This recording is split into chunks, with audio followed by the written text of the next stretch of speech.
Quiero empezar este video hablando de cómo yo viví el boom de este videojuego. Me acuerdo perfectamente que cuando estaba en el colegio nos juntábamos en la sala de clases y todos mirábamos cómo un solo compañero jugaba la primera entrega en su celular. No era algo que jugáramos entre todos, era más bien una experiencia compartida desde afuera. Ver, escuchar y aguantar la atención. Mi primera impresión fue clara. Era un juego que, incluso hoy, yo no jugaría. No porque sea malo, sino porque la tensión me supera. Para ser sincero, me daría miedo jugarlo. Esa sensación constante de que en cualquier momento puede aparecer un susto, de no poder moverte libremente, de no tener dónde esconderte, a mí eso me desespera. Y es curioso, porque ese miedo no me pasa con las entregas en 3D de la saga, como Security Breach. Ahí siento más control, más espacio para reaccionar, pero en el juego original no. Ahí estás atrapado, observando, esperando. Pero a pesar de eso, o tal vez por eso mismo, después de ese primer encuentro, quedé completamente maravillado por el mundo y la historia que rodean a este juego. Tengo que decirlo, me gustó, aunque no lo jugara. Empecé a ver videos, teorías, análisis, después leí Los Ojos de Plata y ahora estoy leyendo los otros animatrónicos, la segunda entrega de los libros, y mientras más conozco esta franquicia, más me atrapa.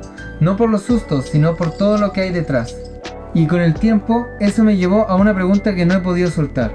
¿Este juego marcó realmente un antes y un después desde que Five Nights at Freddy's se estrenó? ¿O solo fuimos nosotros los que cambiamos al experimentarlo? Después de hacerme esa pregunta, empecé a mirar Five Nights at Freddy's con otros ojos. Ya no solo como un juego que daba miedo, sino como un fenómeno. Porque no todos los videojuegos logran algo tan particular como esto. Marcar a personas que ni siquiera lo jugaron directamente.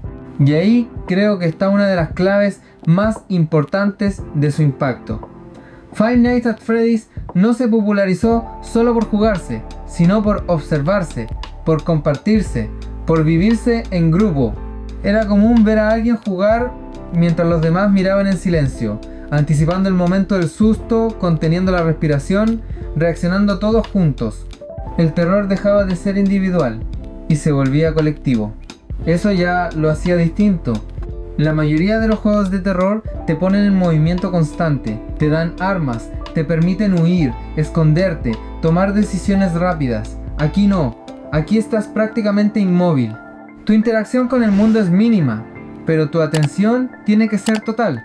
El juego no te exige reflejos, te exige paciencia, no te pide valentía, te pide resistencia mental. Y eso genera una tensión muy particular, una que no se libera caminando o explorando, sino esperando a que algo pase o a que no pase nada durante demasiado tiempo. Con el paso de los minutos, el miedo deja de venir del juego y empieza a venir de tu propia cabeza.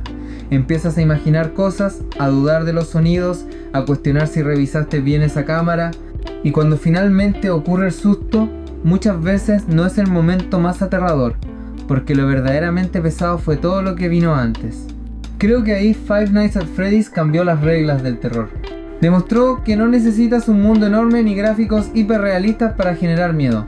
A veces basta con quitarle control al jugador y obligarlo a enfrentarse a la incertidumbre. Pero el impacto no se quedó solo en la jugabilidad. La historia del juego, fragmentada, confusa, incompleta a propósito, empujó a la comunidad a hacer algo que antes no era tan común: reconstruir el relato entre todos. Teorías, líneas temporales, simbolismos, detalles mínimos analizados cuadro por cuadro. El juego no te daba respuestas claras, y eso hizo que la gente quisiera buscarlas aún más. Y en mi caso, eso fue lo que terminó de engancharme.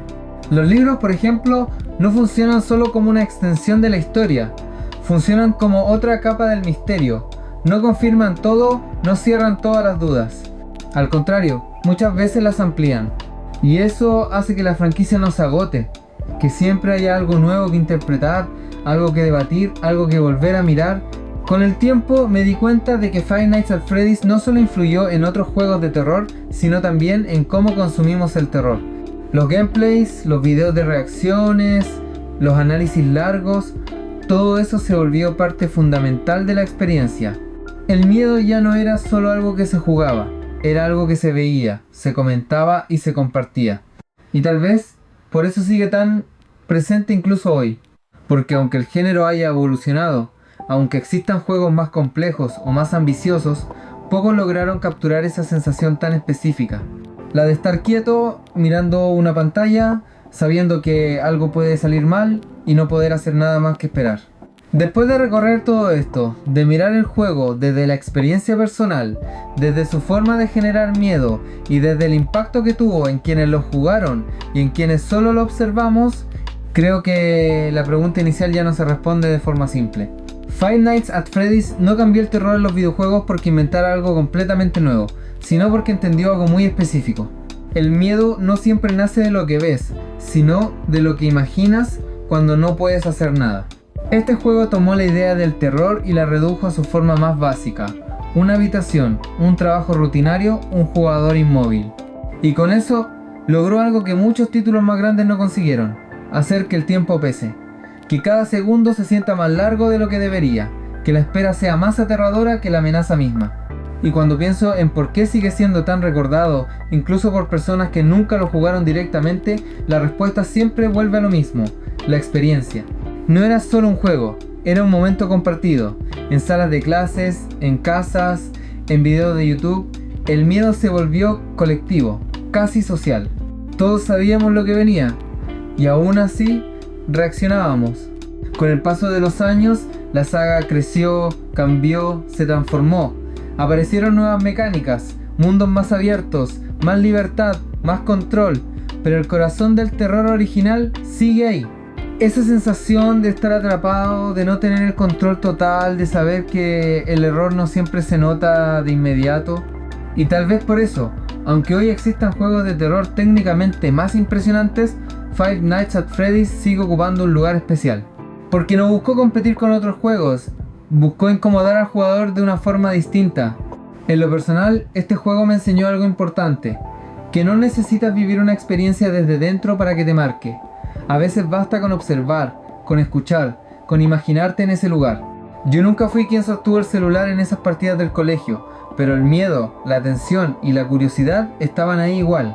Hoy miro esta franquicia con distancia, con análisis, con reflexión, pero también con respeto, porque pocos juegos lograron dejar una huella tan clara en una generación completa, influyendo no solo en otros desarrolladores, sino en la forma en la que consumimos el terror como entretenimiento.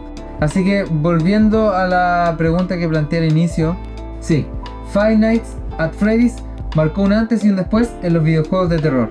Pero lo hizo no gritándonos, no persiguiéndonos, no llenando la pantalla de acción. Lo hizo dejándonos quietos, observando, esperando, y a veces eso es mucho más aterrador que cualquier monstruo que pueda aparecer de golpe.